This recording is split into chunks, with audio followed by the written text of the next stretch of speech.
Y'all, it's your girl Bettina. We're doing something a little bit different. You do not see my beautiful face right now, like usual. Instead, we're looking at a spreadsheet, but I'm doing this on purpose because I know I went through what to look for in a detailed benefit summary, but I want to actually show you what to look for in a benefit summary. So what we're looking at here is actually my summary of benefits, and it's detailed. Your detailed summary of benefits is going to be several pages long. Usually the first thing you get, so when the benefits team at your company sends out emails saying, hey, it's open enrollment, here are the plan changes, usually the first thing that they send you, the first thing that you see when you click that link is a one pager of a benefit summary. And that is really good to determine what plans I'm going to choose to compare, because it gives you high level what's covered, what your deductible is, very high level. So that's good. But when I narrow my plans down to the 3 or to the 2, I want to look at this. If you only have one plan to look at, then just go straight to this detailed benefit summary to know what you're getting and to know what's covered for you.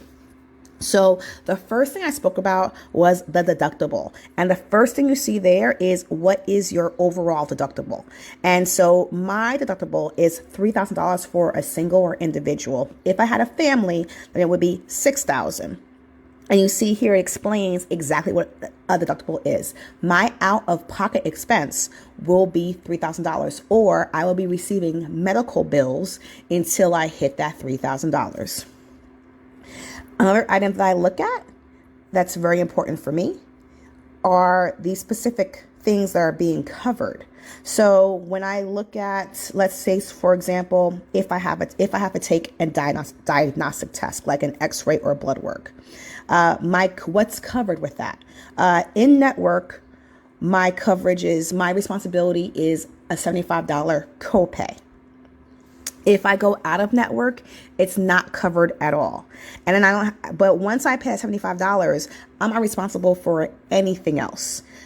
Some of you may see a little bit differently for certain things where they'll tell you you have that $75 copay. They pay after the copay, they pay 70%, and then you're responsible for 30%. You may also see that, but that just means you're responsible for that copay, for in my case $75, plus that remaining 30% that the insurance company did not pay for, and then that'll go, and that money goes towards your deductible. Whatever you pay goes towards your deductible. Specialty drugs, what's covered? Emergency room, what's covered? It goes into nitty gritty of everything. And actually, you can even get a little bit more detailed. One of the things I love about this plan is that it explains everything to me.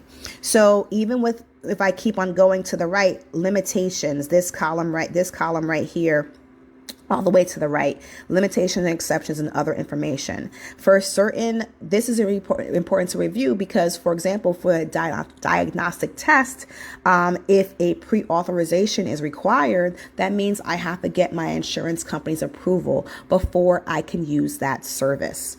If I don't get the approval, then I'm going to have an issue and it will not be covered, and I'll be responsible for it 100%.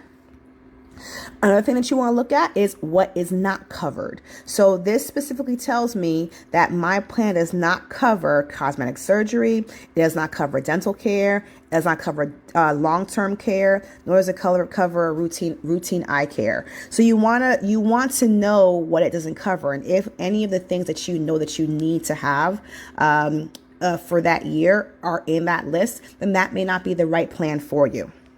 So one of the reasons why I like my insurance company is because the ease of me being able to find this. I found this in 2 minutes. I went to my app. I opened up my app. And I found this form in 2 minutes. And that's ease for me. Being able to explain why certain information matters is great for me. A lot of medical insurance companies are being more detailed and explaining much more, but not everyone is doing that. So you just want to make sure you look at this, read everything, and you can make the determination of what works for you and what does not. That's my time, guys. Have a good one.